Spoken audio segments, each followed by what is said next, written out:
Hi guys, Jay Smith here, welcome to the AskGolfNut channel and welcome to Old v New. We are talking about the JPX 923 Tour. There is no JPX 925 Tour because that has been replaced by this, the Pro S3, the new Pro S3. Now they both look fairly similar. There's not that much difference between these two really. We are talking about they are cavity, but these are the smallest cavities I've ever seen, and so really they are in the players sector. They are 34 degrees lofted for a 7-iron. They are fairly traditionally lofted, or at least what traditionally lofted is called nowadays, and so these are effectively very, very close in their design. We are going to be looking at these for looks and feel. Performance when it comes to 70, 80 and 90 miles an hour, who necessarily would suit one or the other, and also the forgiveness data as well. We'll do the looks and the feel in a little bit later on, but let's go concentrate on the forgiveness first. When you don't hit the middle, how much ball speed do you lose when you hit weird and wonderful parts of the face? Because you all don't hit the middle every single time. On the screen you can see this is the heat map data. This is the representation of the club face and what happens when you move away from middle and how much ball speed is lost every percent of every millimeter. You can see on the top there you've got plus 22 on the left hand side, that is the toe. Minus 22 on the right hand side, that is the heel. We have high and also low, and we do have that blue line, that is turf interaction line. If you hit 5 or 6 millimeters higher than you really should do on the face, you are going to be interacting with the ground first. No one likes to hit a chunk or a fat or whatever you want to call it. It is basically where you hit the ground before the golf ball, and then if you do, you haven't got to worry about how efficient high on the face is, which isn't anyway, because you're going to be hitting the ground first, which is not good. But you can see on the JPX 923 Tour, you can go all the way to 20 millimeters or so away from the middle, and you are losing a firm 4% of your ball speed and hence distance. Remember, these are flat faces. When it comes to drivers, hybrids and fairway woods with a curved face, we have to use a different map, but effectively we are talking about ball speed loss. It's directly correlative to distance, and so 4% of 20 millimeters. Remember, this is effectively a blade. It's the smallest cavity I've ever seen. It is pretty good to see something which people perceive as a blade, something as very unforgiving, only losing 4% from 20 millimeters away from middle. If you go to 20 millimeters away from the heel, it is slightly less forgiving off the heel than it is the toe. That very much so goes down the whole adage of the JPX range from the past of having stability frames and all these things, which very much so were protective from toe strikes. The JPX Tour still has that kind of part of the technology in there to try and protect it against toe strikes, which means it's not as good off the heel. At 20 millimeters, we are losing 6% of our distance now, 6%, and again, you're looking at 150 yards, and 6% of that is, well, 1.5 times 6. About 9 yards or so.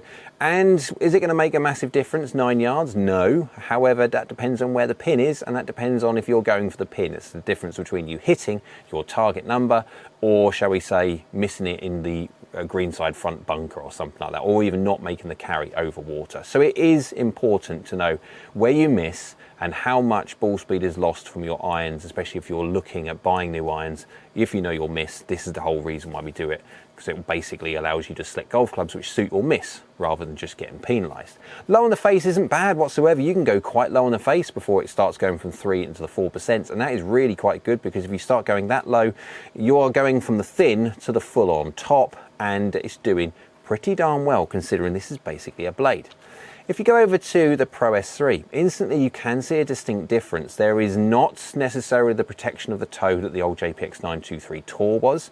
It's slightly worse off low as well, but not bad whatsoever, but it is distinctly nicer off of the heel.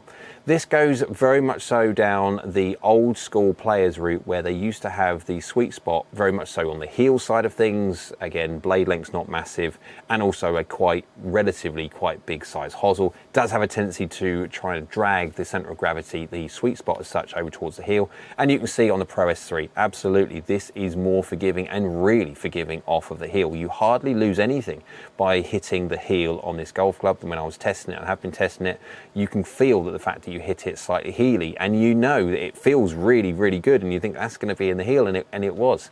And so by testing it, you can see that the center of gravity is that way, the sweet spot's that way. So I would say if you are a toe striker, the old JPX 923 is actually better than the new Pro S3. So to really understand how it works as a comparison, rather than just seeing heat maps, etc., we have got the radar chart. The radar chart is on the silver tier of the AskGolfNut.com website. The website members can log on, they can subscribe to different tiers that they want to have access of the data to. Bronze tier is the heat maps, silver tier is you've got the heat maps and also the radar charts, etc., and the advanced driver and iron data. And you can see you've got the blue of the JPX 923 Tour and the red of the Pro S3. You can see absolutely the Pro S3, it's just better off the heel. It's marginally worse off the toe, it's marginally worse off low. It's not massively worse, but it is still worse, but it is distinctly better off of the heel. So on average, it is slightly more forgiving only because of its really very, very forgiving heel side. Again, if you are a toe striker or even a low striker, I would still select the JPX 923 Tour over the Pro S3. It's just that the Pro S3 gives you that extra heel help.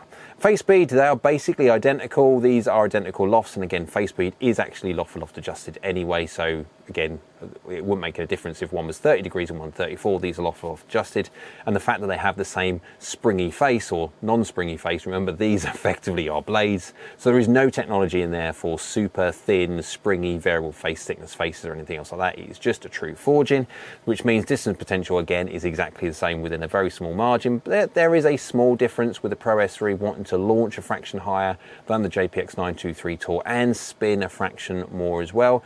When it comes to these different sides of the radar chart, it is very much so down to the individual because different golfers will need different things. So the golfer which hits the golf ball too high is going to be looking for an iron which does flight the golf ball down a little bit lower. No different to the golfer which doesn't get the golf ball up in the air very well. They're going to be looking at a golf club with a little bit higher launch factor. Let's go have a look at how well these work at three different swing speeds, 70, 80, 90 miles an hour. I've got 70 miles an hour data up on the screen for you. You can see at the top there, we've got the club head speed at 70 miles an hour, angle attack at -2, and the shaft lean at -2. Again, this is the part of the metrics where the gold members can select their own club dynamics, how fast they swing, how they deliver a golf club, how much angle attack, how much they hit down on the golf ball, and also shaft leans, how much they de-loft. And again, if you are a gold member and you need a little bit of help when it comes to understanding what you are, then by all means just get in contact with me on the website, on Discord or anything else like that, and we will help you out, no problem. But you can see on there we have the Mizuno Pro S3 in blue, we have the Mizuno JPX 923 Tour in yellow, and so we have the 7 irons selected that is 70 miles an hour, and you can see how close the plots are.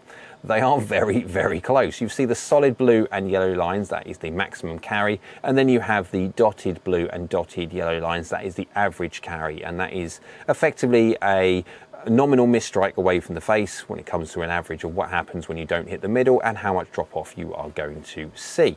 And so the Pro S3 7 irons going 118 or so yards to 119, no difference whatsoever. We are talking a very small amount. It's a yard. I wouldn't worry about any one of them based on a yard. We're looking at peak heights of 22 and 21. Again, that's 1 yard, but that's the difference between rounding. So we could be talking about half a yard difference.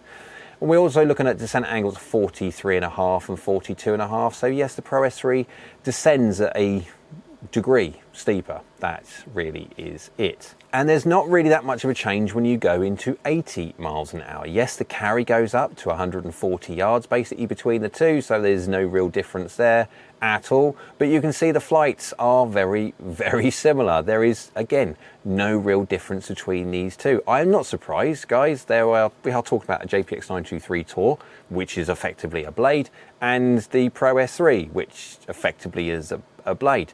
They are made of the same stuff. They are no difference whatsoever. We have got copper underlays and stuff like that. They both feel and look really quite nice. Going full on 90 miles an hour, and it's much of the same. There is really no difference whatsoever. We're looking at 156, 157. We're looking at 38 yards in the air, 37 yards in the air. We are talking about a yard of rounding here and there. And then when it comes to descent angle, 51.3 as opposed to 51. It's such a small amount. They are so close. There is nothing when it comes to performance. Let's just do a conclusion. Let's do performance and forgiveness, and then we'll do the looks and feel. Okay, performance-wise, there's no difference whatsoever. I would, if you've got a JPX 923 Tour and you're thinking about, oh, shall I go get a Pro S3? Performance-wise, absolutely, I would say don't bother. Unless you really have got an itch to spend your money, keep the JPX 923 Tours until they start wearing out, because there is no difference between these and the new Pro S3s. And the Pro S3 is going to stay around for about 4 years or so, so you're going to have to wait until whatever the next one is to see if there's a gain. When it comes to forgiveness, there is a distinct difference in forgiveness between these two, and this is the only reason that I would make a decision to buy one or the other. And if you are a 923 Tour user and you hit it out the heel, yes, you are going to get some benefit going to a Pro S3 because it's got a very much so heel biased, helpful forgiveness green blob. Looks and feel, let's do that one. If you can really pick apart the looks too much, it's going to be a very subjective thing. They are both basically blades with a very small cavity. There's not much cavity there whatsoever. Feel wise, they both feel really very good. These are basically, again, blades with no technology. These are slabs of 1025E with some copper underlay inside them. So I'm not surprised at all that they feel lovely. They sound lovely at impact. There is no real difference whatsoever. This has possibly got to be the most pointless compare that I've ever done, apart from basically showing people that why not to upgrade more than anything else. The only reason I would say to upgrade is the fact that you just fancy something new, or that you are a distinctly heel misser. And again, if you're a distinctly heel misser, then I'm kind of wondering why you got JPX 923 Tours in the first place. But if you are, yes, there is a benefit going to the new Pro S3. Hope you liked the video, guys. If you did, give it a big old thumbs up, hit that like button, YouTube like, so do I. Down there is a subscribe button. It's free. It's great for the channel if you could subscribe, so thank you. And next to that one is a bell icon. That's a notification bell. If you click that one, let me know next time I upload another video. Hope you're well. See you again soon.